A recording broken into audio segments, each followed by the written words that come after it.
Imagine o seguinte: é noite de sábado, 15 de agosto de 1942. O mar está agitado, mas o céu está estrelado no litoral de Sergipe. A bordo do navio Baependi, 320 pessoas seguem viagem entre Salvador e Recife. Famílias inteiras, mulheres, crianças, soldados jovens do 7º Grupo de Artilharia de Dorso, transferidos para reforçar a defesa do Nordeste. Na sala de música, alguém toca uma valsa, casais dançam.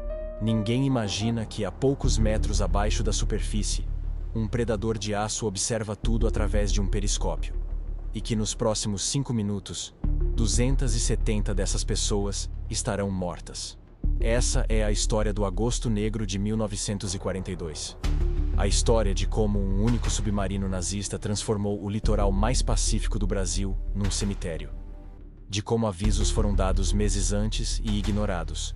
De como a Marinha do Brasil foi pega completamente despreparada. E de como mais de 600 vidas foram o preço pago por essa falha. Para entender o que aconteceu naquela noite, precisamos voltar a alguns meses.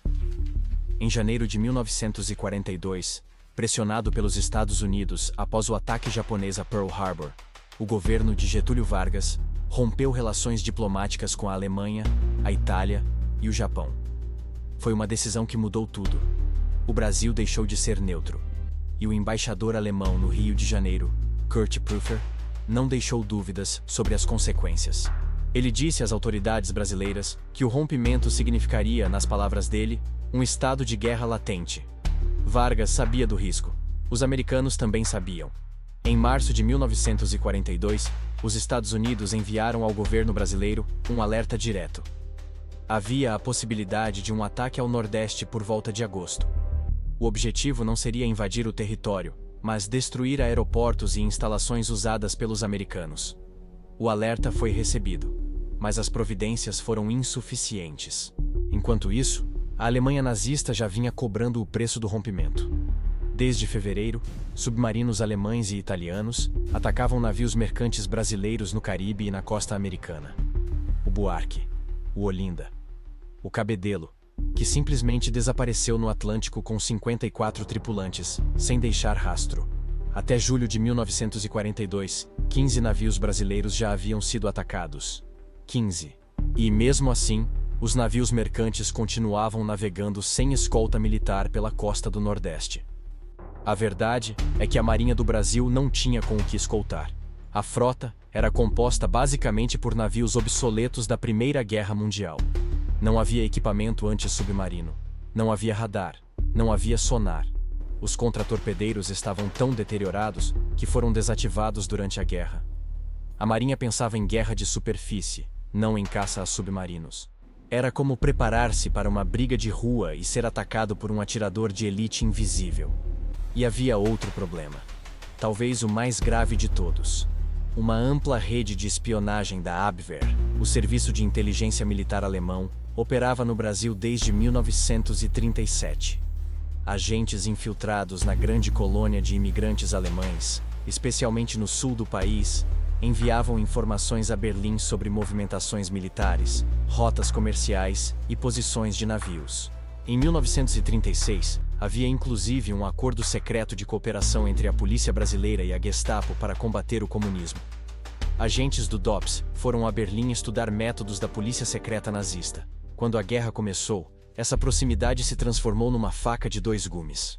O Brasil sabia pouco sobre a espionagem alemã em seu território. E a Alemanha sabia muito sobre o Brasil.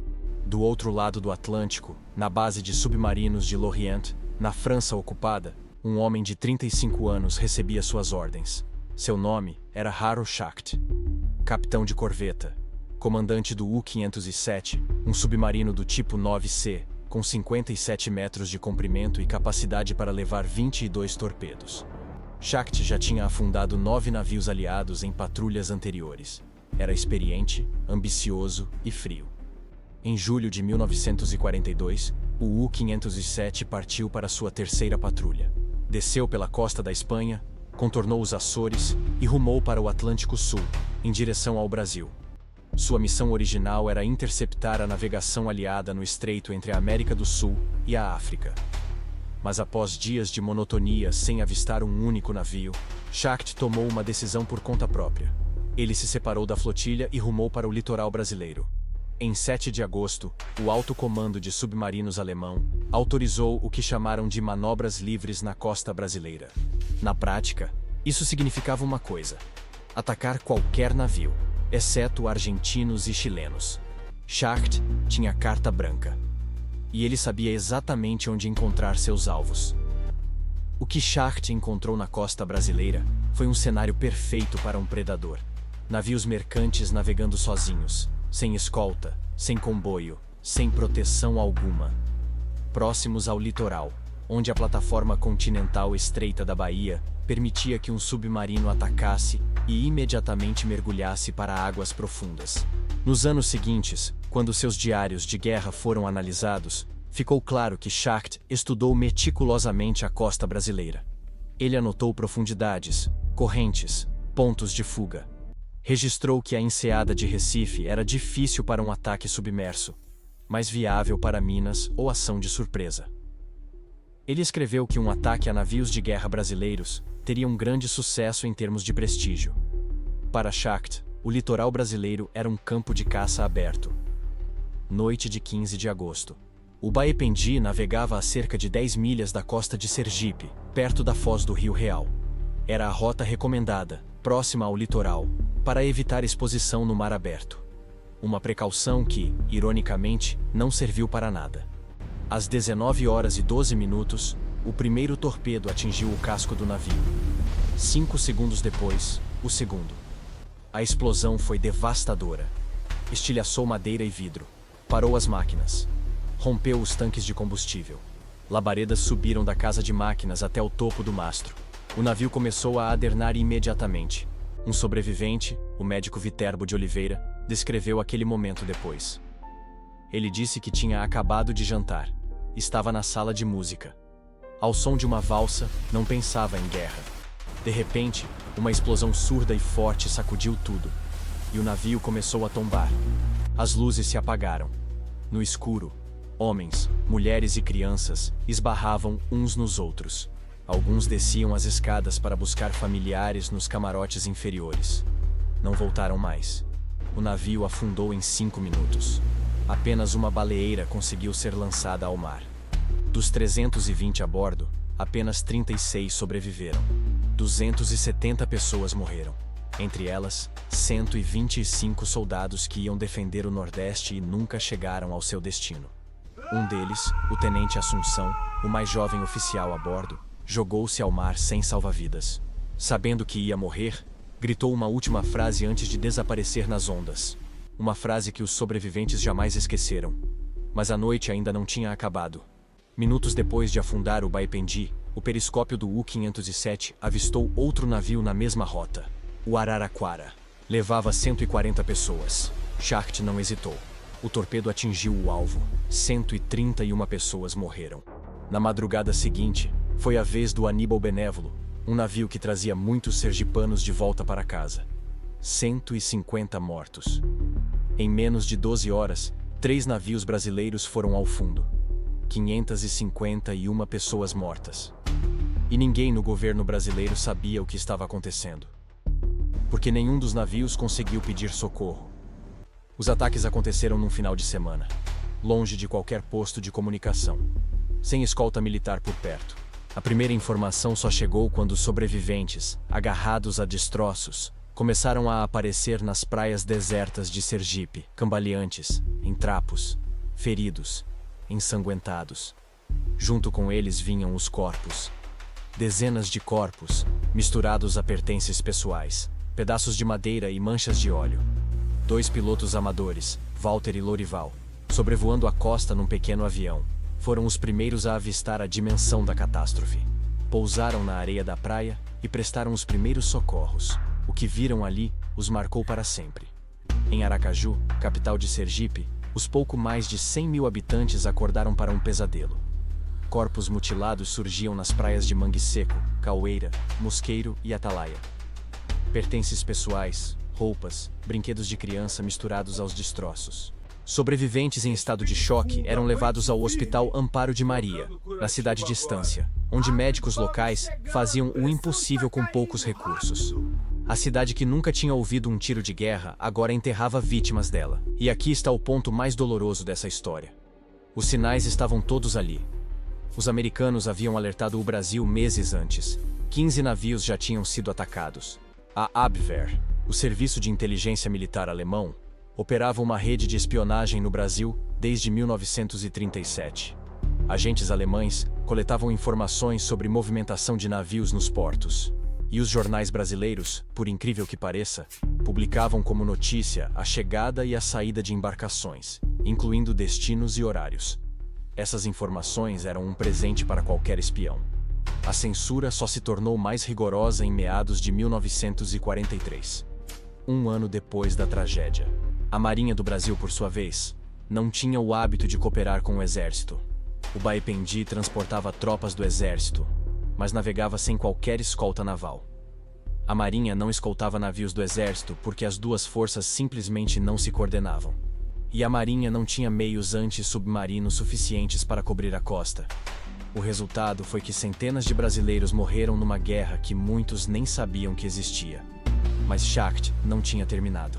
No dia 17 de agosto, o U-507 atacou o Itagiba, que levava 179 pessoas entre Salvador e Recife.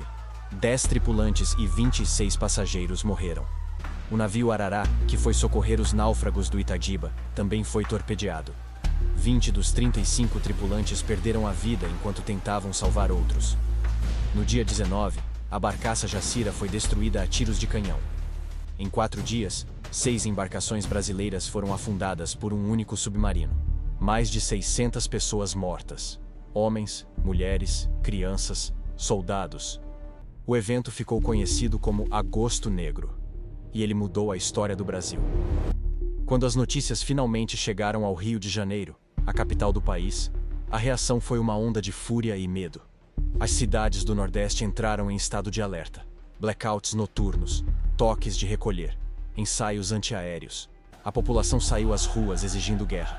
Comércios de imigrantes alemães e italianos foram atacados pela multidão enfurecida. No dia 22 de agosto de 1942, uma semana após o primeiro torpedo atingir o Baependi, o presidente Getúlio Vargas reuniu seu ministério. A decisão foi unânime. O Brasil declarou guerra à Alemanha e à Itália. De um país que cultivava uma neutralidade simpática ao eixo, o Brasil passou a beligerante em questão de dias. Tudo por causa de um único submarino. Vargas, diante de uma multidão convocada ao Palácio Guanabara, discursou com fúria. Prometeu castigar os espiões, os traidores e os informantes que facilitaram a partida dos navios. Prometeu que iriam de pá e picareta abrir estradas no interior do Brasil. A cúpula militar suspeitou que os ataques tinham sido planejados com a ajuda de informantes. O comando de submarinos alemão, por sua vez, foi pego de surpresa pelo que Schacht havia feito. Enviou mensagens circulares à frota tentando descobrir de quem tinham partido os torpedeamentos. A carnificina tinha consequências que ninguém, nem em Berlim, havia antecipado completamente. A partir de outubro de 1942, a Marinha do Brasil criou a Força Naval do Nordeste.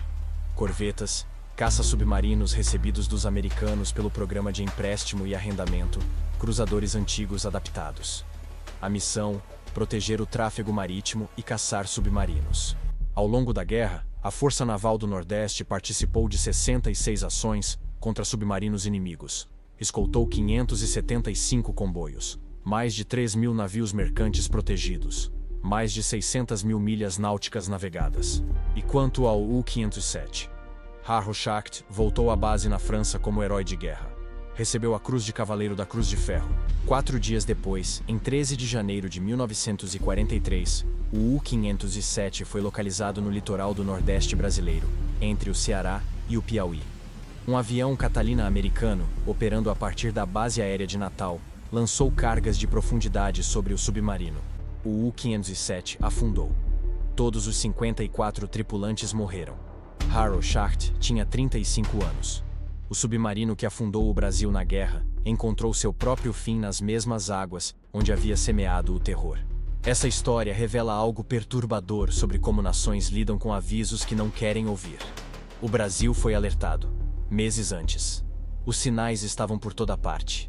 Navios sendo atacados um após o outro. Uma rede de espionagem operando no país. Jornais publicando informações militares sensíveis como se fossem notas sociais. E uma marinha com navios da Primeira Guerra tentando enfrentar a máquina de guerra mais sofisticada do planeta. Mais de 600 famílias brasileiras pagaram o preço dessa negligência com a vida de pessoas que amavam. E quando o terror finalmente chegou às praias do Nordeste, ninguém pôde dizer que não havia sido avisado. O mar guarda os destroços do Baipende, do Araraquara, do Aníbal Benévolo. E em algum lugar nas profundezas do Atlântico, o próprio U-507 repousa entre eles. Vítimas e algoz, juntos para sempre, no mesmo oceano escuro e silencioso. Mas as vozes dos que morreram naquele agosto de 1942 não se calaram, porque cada onda que quebra nas praias de Sergipe ainda carrega um eco, o eco de um grito que ninguém ouviu a tempo.